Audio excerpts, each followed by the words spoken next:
Welcome to Reddit Aliens. What are your creepy encounters with something that you consider paranormal? Please remember to like, share, and subscribe. I worked graveyard shift in a dementia ward for 4 years, and it was anything but quiet. I was working with the nurse one night when we both heard a resident say, "Excuse me." We looked around and no one was there. I checked on the resident in question, and she was fast asleep in her own room. Many of us also experienced someone whistling in the ward late at night, and one nurse even managed to catch a video of it happening. It was unnerving, to say the least. When I was a teenager, I went on a road trip from BC to Saskatchewan with my aunt, my mom, and my 2-year-old cousin to visit my uncle. He and his wife lived in an older farmhouse in the prairies that was built in the early to mid-1800s. Not a lot of renovations done, except a kitchen and bathroom, so definitely had a vibe to it. One night after dinner, my toddler cousin was playing with a recorder, the wind instrument you play in elementary school. Nothing special, just messing around as kids do.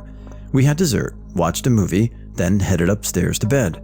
My mom and I were sharing a room. We settled in for the night and chit-chatted a bit about the day, and we began to nod off when I hear a quiet melody coming from the kitchen, located below our room.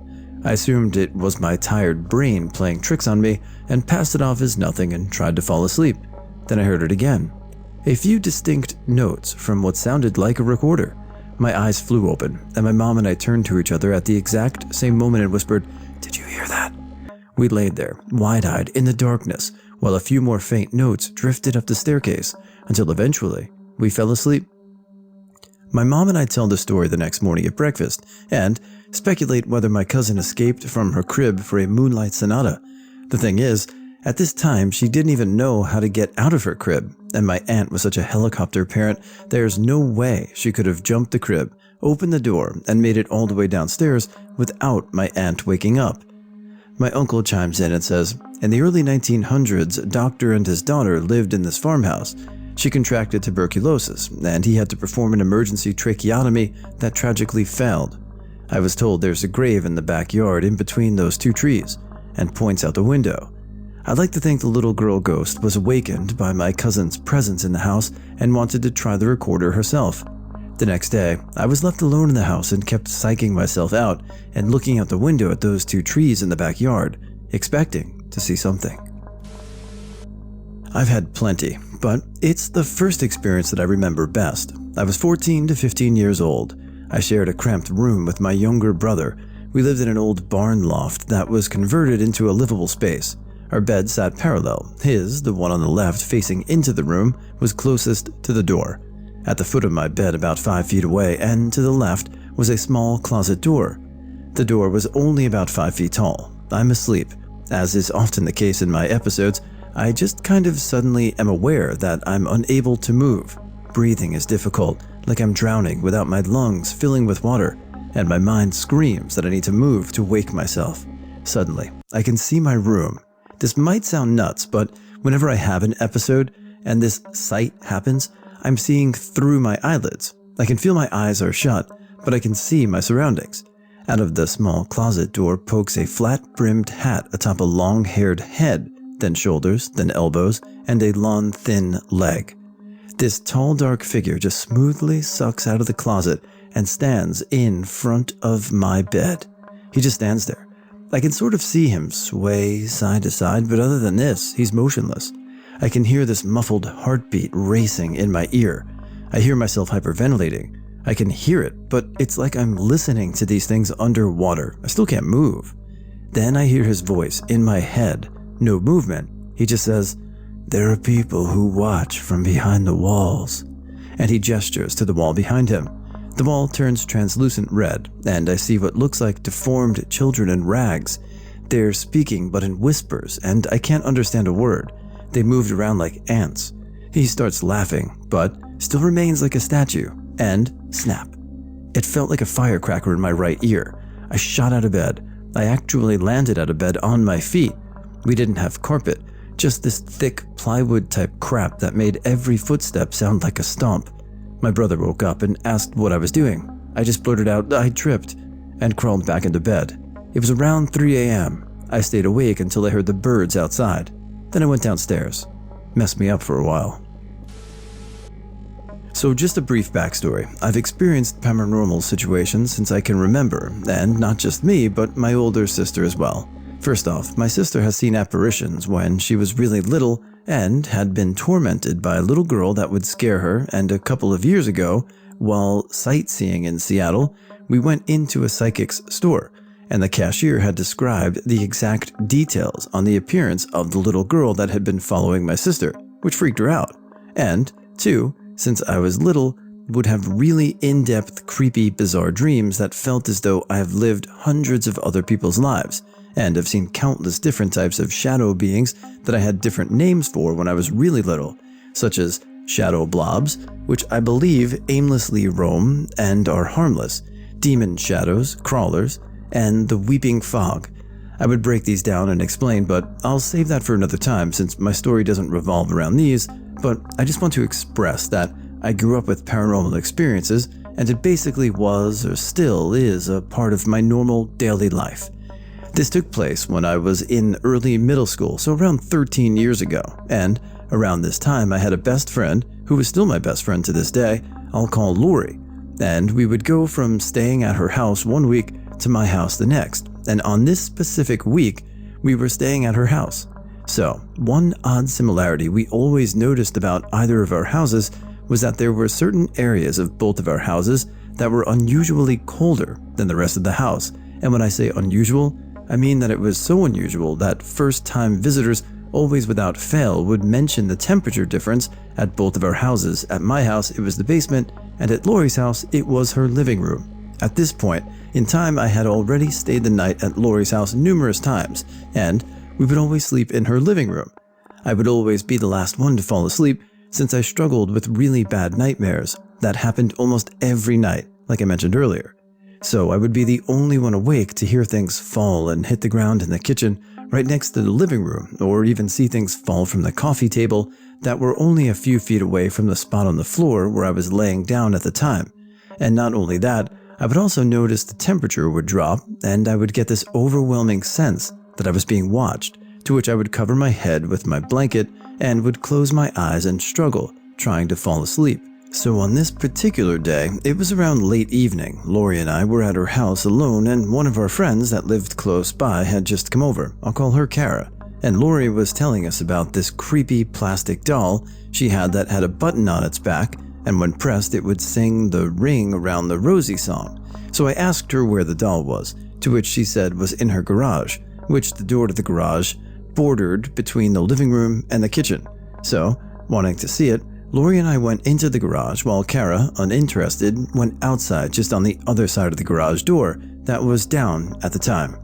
Lori's garage was used more like a storage space and was cluttered with boxes full of all different kinds of things, old toys, etc. And after digging for a while, we finally found the doll, which was in poor condition. It had short blonde hair and matted pigtails and a stained pink frilly dress. And as soon as Lori pressed the button, it started in a normal little girl's voice, "Ring around the..." And at this point, its voice got deeper and started to stutter. "Rosie, pockets full of posy." I looked at Lori horrified, who also looked and back to me in complete shock, and she said, "It's never done this." And at the last sentence, it sounded faded, almost like two voices were saying the same thing in sync. "Ashes, ashes, we all fall." And before it finished the last word with a pause, the lights in the garage flickered and went out, and just before we could react, the doll roared the last word in the most deep, demonic-sounding voice that still gives me chills thinking about. "Down." I could hear Lori drop the doll, and we practically tripped over ourselves in the boxes around us as we ran in pitch-black darkness to the door leading back to her house. And I remember panically screaming at Lori in front of me, "Turn on the lights and open the door, Lori." And Lori yelled back, "I'm trying." The lights won't turn on, and the door won't open. It's locked. I could hear her frantically flipping the light switch up and down, as well as the door handle jiggling as she desperately tried to turn the doorknob. And in the midst of our yelling, we could hear the doll start to sing again in the demonic voice, "Ring around the rosy." At this point, we're pounding on the door and both screaming, "Kara, Kara, open the door, please!" repeatedly shouting Kara's name. I remember feeling like the temperature dropping drastically as well, as this overwhelming feeling of pure horror and dread, like something really bad was about to happen. And as our pounding on the door got more frantic, the door flew open with Kara on the other side of the door, staring at us in annoyance and confusion. And we pushed past her, causing her to stumble back, and I slammed the garage door and instantly locking it, and all three of us stood there in stunned silence, the only sound being Lori and I's labored panting when Kara yelled, "What the hell are you guys screaming about?" And Lori and I tried to explain to her what happened. Well, we tried anyways. It was difficult at first because we both were bawling our eyes out, to which she thought we were playing a joke on her. But as we kept insisting, she still didn't believe us. Lori, to this day, still doesn't like talking about it at all. I know is that as soon as her dad got home, she made him take the doll out to the dumpster that very day. Smart. So the next time your friend offers to show you an old doll in a dark garage, remember this story. What good would come of that? Except my singing. When I was a young child, I had an imaginary friend who I would sit up with at night and speak to at length. My mother would have to come in every night and tell me to go to bed, to much protest until she said goodnight to my friend as well. This went on for years. I would speak to my friend, a monk, a dark-cloaked figure who had no real features I can remember, but would sit on the end of my bed quite peacefully. This went on for so long my mother got concerned, as I wasn't growing out of the phase of having an imaginary friend, so she had me checked from the neck up, to which I was proven to be as perfectly sane as any ordinary child. The paranormal part of this is that no one else ever saw him, until one night one of my aunts stayed over and had to give up my room for her. In the dead of the night, she screamed the house awake, ran down the stairs so quick she missed a step, fell down the stairs and nearly broke her ankle, just a very nasty sprain if I recall correctly. Whilst waiting for her to calm down, she apparently exclaimed about a dark figure in my room with her. In the midst of all this, she refused to go back upstairs, and I was kicked from the sofa back to my room, to which a groggy me just said, "Told you, come on Ben, time for bed," with a sense of elation, of being proven sane. Later research into the house revealed we lived on the grounds of a former monastery. We moved that summer, and I never saw my friend again. Former atheist. Now I just don't know. I feel like something is out there, but I don't know because I can't understand what happened to me. Brief backstory.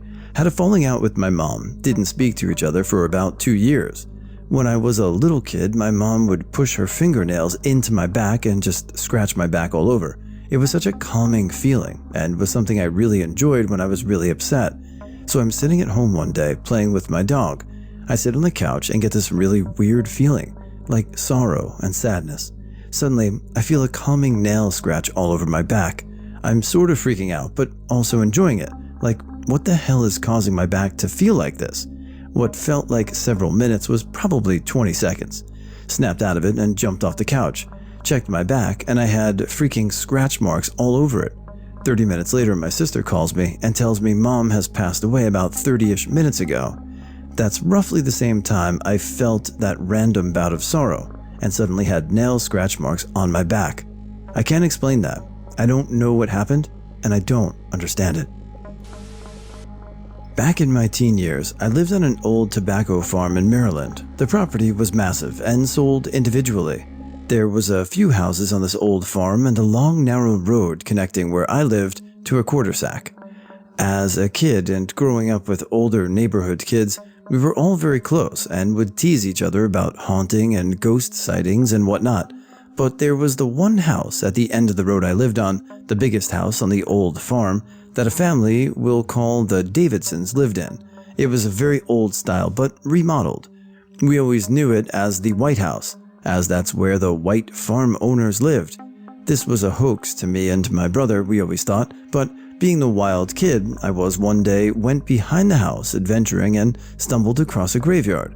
All the headstones were very, very old, and weirdly, they were labeled Davidson, past relatives down generations. Earliest was 1830-ish. It's been about 30 years, memory's rough. This wasn't the scary part, this is the backstory. Fast forward some time, and it was Christmas 1992, and we had this brand new Sony camcorder. This same year, we had a new neighbor across the farm down the long dirt road. Some context, down this road there were 2 barns, 1 house. This was directly across from the White House, through some bushes, but was connected via traditional road. These new neighbors were very curious and lived in the haunted house. This house was very, very old. I became real good friends with the new neighbor, and he had an older brother who liked ghost hunting. He would explain that they lived in the slave house, and we would explore the old barns. They had this basement, some conjuring type shit, that we would never go down. It was locked by the previous owner. We found later it was the Davidsons, and never given a key. One night, we busted in open when his parents weren't home and went and took a look. Seemed to be an old garage area, but when you walked down the wooden stairs directly to the left were 2 to 3 nooses and chains, dirt stains, and old clothes all over the floor. We then ran upstairs. A few days later, we went in the barn. This is where the paranormal stuff happened. We were always told that an orb would show on camera if a ghost was sighted, and in the nighttime, us curious teenagers used the camera to explore the barn. While taking a video, we opened and started to walk around. Hanging on the second level was 3 to 4 nooses and chains on the sides. The nooses were swinging left and right. Then a deep, loud, I would say scream. We turned around, ran, but kept recording. When we later looked back at the footage, we noticed multiple orbs and feet, dark outline of male or female feet on the sides of the barn where the nooses were hanging. So if I were buying a house and someone was like, this basement's locked, I'd be like, why? I'd probably want to see it or at least have it inspected, but, you know, for the sake of a story, it's pretty creepy. And if that was actually down there, goodbye, I'm out. Family and I stayed at our vacation home one December. We got there late in the day, so we decided to only clean my parents' room, which had a massive bed in it, could easily fit the 4 of us. We sat there watching TV. During commercial breaks, I would rest my eyes. Well, one commercial I closed my eyes. This time I instantly fell into a nightmare. I could remember being in my house walking around when suddenly a dark shadow begins to engulf the room, grabbing me by my feet. At this point, I'm awake but unable to move. After a few seconds of struggling, I finally broke free, sitting up right while the same time my brother also shot up. We looked at each other without saying a word. We knew whatever just happened, we both experienced it. At the time, I was in my mid-teens and my brother was early 20s, so we were able to keep our composure. We told our parents that something tried to scare us, and they told us not to worry. I wasn't having it, as I was the one at the edge of the bed, so I told Pops to switch with me, lol. As the night went on, we began to hear footsteps coming down the stairs, a tile on the floor cracking in half, and the TV turning on and off. All the while, my dad, who played it off, was acting suspicious. I could see him trying to cover his left shoulder with a blanket, and we noticed he was leaning to the left, when he suddenly freaked out, telling whatever was there to F off. At this point, we were wide-eyed because I've never seen my Pops just freak out like that. He told us that he felt something pushing down on his left shoulder. Now, when we go, I no longer stay there. I go over to my grandma's, who's less than a mile away. This happened when I was in middle school around 2002-2003. I was playing with a Ouija board, oh boy, with a friend on the bunk bed in my bedroom that I shared with my little sister. My friend and I were on the top bunk playing and connected with the spirit, boy. Being skeptical and wanting to scare ourselves, we kept asking the spirit to prove to us that they were really there. My friend bravely volunteered to put a hair tie on her outstretched finger and hang her arm out over the edge of the bunk bed. We asked the spirit to lift up the hair tie, slide it off her finger, and drop it to the ground. Whatever we were speaking to, they obliged, because this hair tie levitated off of my friend's finger and suspended itself in air for a few seconds before sliding off of her finger and dropping to the floor. My friend did not do anything to make the hair tie act the way it did. There's no way she could have done it because we tried to replicate it afterwards. Needless to say, it really was spooky. We got the scare we were looking for. It wasn't too long after that my parents confiscated the Ouija board good, and I haven't messed around with one since. Ouija boards give a new meaning to F around and find out. I know what you're thinking. You're like, John's definitely going to pop up after the story about a Ouija board. And guess what? You were right. Didn't need a Ouija board for that, did you? Good job. Don't buy them. Something came into my cabin while I was sleeping. I tell this story periodically in the hopes that someone might have information. I woke from a dead sleep to see this thing crouching down by my bedside. It was wrong, off somehow. The muzzle was strange and the limbs were oddly articulated. It sounded like it was muttering, but the tone was low and rumbling, and I couldn't make out any words. I freaked out and mashed the light switch and took it off on all fours, left scratches in the hardwood as it bolted outside. I tell myself it was just a deer with wasting disease or something. It was too big to be any of the other local critters, and the rack of antlers should have been a giveaway. I guess it just happened to stroll into our cabin that we just happened to leave wide open. I've always wished I got a better look. I didn't sleep the rest of the night there, and we left the next morning. I didn't tell my fiance until we got home.